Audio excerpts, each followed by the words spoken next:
Alright, welcome to the Clutch Factor, and this is the casual guide to the NBA playoffs first round. I know this is a little bit late, but I wanted to see how the play-ins ended before I made a video so I could get the right teams in for making predictions. And overall, for the casual guide, it will be giving you what to look out for, what to expect, and basically everything you need to know going into watching these matchups and these series. But without further ado, let's just hop right into it. Here's a quick recap of the NBA play-ins.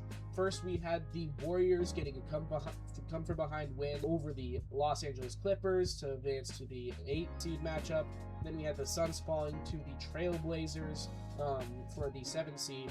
Then after that, the Suns ended up getting a nice, comfortable win over the Warriors to take the 8-seed in the West Conference.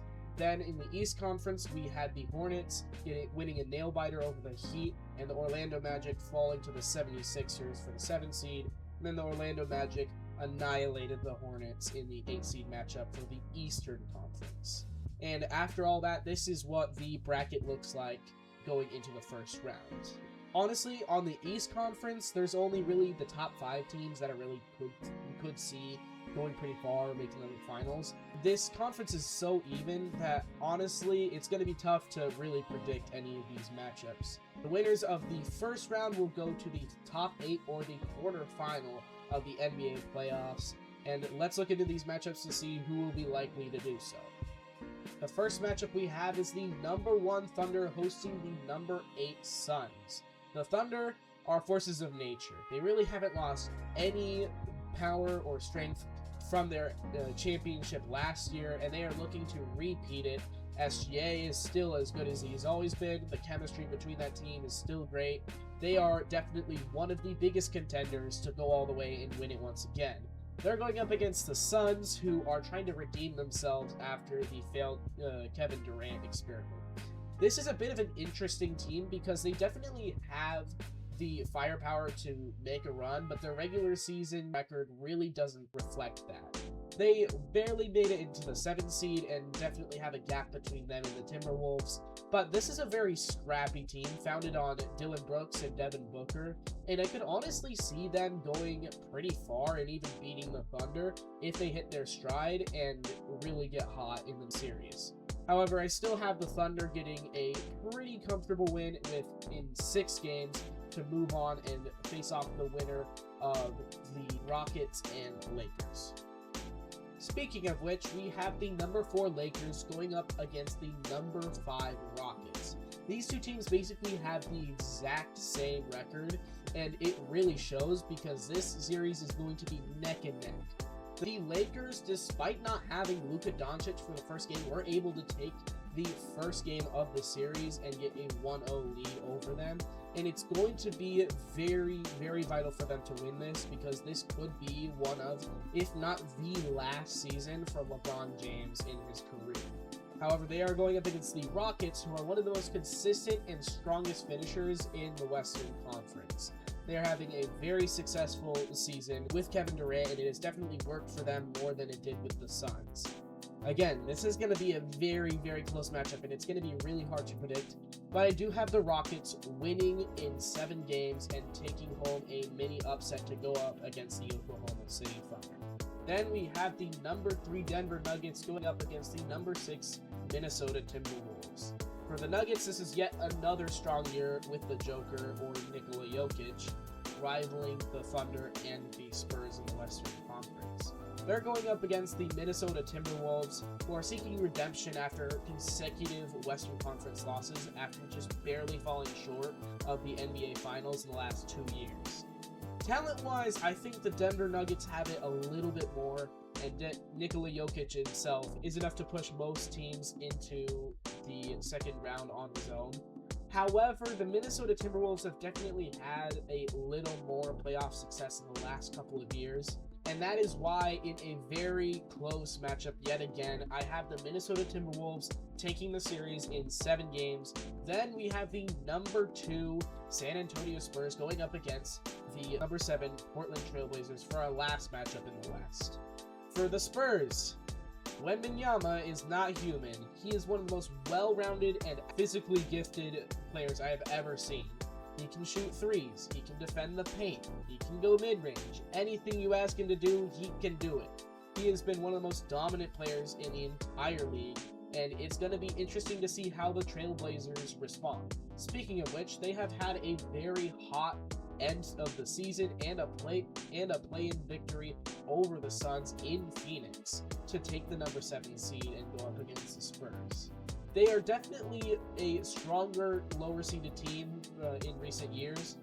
However, this still feels like one of the more lopsided matchups in the entire playoffs. That is why I have the Spurs easily taking this series in 5 games. I could honestly see the Trailblazers making it a little bit close, but I don't really see a whole lot of ways they can actually come out on top. Wembanyama is just going to be too much for them to handle. Moving over to the Eastern Conference, we have the number 1 Detroit Pistons going up against the number 8 Orlando Magic. The Pistons have become dominant after years of horrible play. They were, I think, the worst team only like 2 years ago, and they bounced back. We kind of saw this coming because they definitely had some good young talent, but they just needed to be worked on and needed to get some better pieces to help synergize it. And I definitely think they found that, making themselves the best team in the East, just barely over the Boston Celtics. On the other side, it's another team that has definitely recovered from some pretty crappy play. They have definitely fixed their offense from last year, which was one of the worst in the league, and they got a very strong finish to get into the 8th seed after losing to the Sixers. Both these teams have definitely got a bit of an underdog vibe, even though the Detroit Pistons are the number 1 seed, and I definitely think they're going to be fighting tooth and nail to get this win. And I think the Orlando Magic will definitely put up a good fight, but the Detroit Pistons are probably going to come out on top in 6 games. Again, the Detroit Pistons just have a lot better synergy, and that's what's going to push them over to the second round. Then we have a very interesting matchup in the number 4 Cleveland Cavaliers going up against the number 5 Toronto Raptors. On the Cavaliers side, they are going all in after a James Harden trade in the middle of the season. They have a very star-studded roster, including Donovan Mitchell. And then on the other side, with the Toronto Raptors, they have had a very strong defensive bounce back from a rebuilding phase on the back of Scotty Barnes. Now, both these teams are definitely the last 2 of the 5 teams that I could see going to the NBA Finals, representing the Eastern Conference. However, I think the Cavaliers definitely have a little bit more experience in the playoffs, and they took home the first game of the series pretty handily. So I'm going to give them the slight edge. I could see the Raptors making a comeback to win, but for now, I'm going to have the Cavaliers getting the win and putting up a good fight against the Pistons in the second round. Then we have the number 3 New York Knicks and the number 6 Atlanta Hawks going off against each other. The Knicks have definitely had some hardships moving on from Tom Thibodeau, their longtime head coach, but they have definitely been very successful and were good enough to get a number 3 finish in the Eastern Conference. On the other side, we have the Atlanta Hawks, who have been surprisingly successful despite losing Trae Young. Both of these teams are definitely not at their full strength, but I think the Knicks definitely have a better baseline strength because of their very talented roster. They still have Jalen Brunson and Karl-Anthony Towns, so I'm going to take them getting a very easy win over the Atlanta Hawks and getting a 5-game win over them. And finally, for our last series, we have the number 2 Boston Celtics and the number 7 Philadelphia 76ers going off against each other.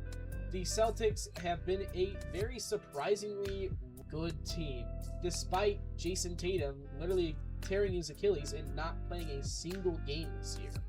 It's interesting because Jaylen Brown has been a very successful leader in his stead, and they overall just have a very well-rounded and talented team and have a lot of experience in high-stakes games and in the playoffs. On the other hand, we have the 76ers, who have a very star-studded and well-rounded squad despite some turbulence mid-year. They definitely haven't had the most consistent regular season, so I definitely have the Celtics taking a pretty handy win over the 76ers. I just don't really think there's a lot for the 76ers to really put up against the Celtics that they can't match or even overcome. So I have them going up against the Knicks in the second round. And that's about it.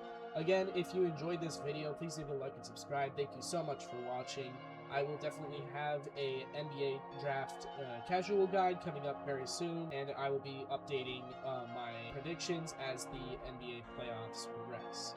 I am very excited for these NBA playoffs. It's wide open. I could honestly see so many teams winning the championship, and I could definitely see a lot of upsets happening, even though I didn't predict a whole lot. Anyways, until next time, I'll see you guys later. Thanks, guys.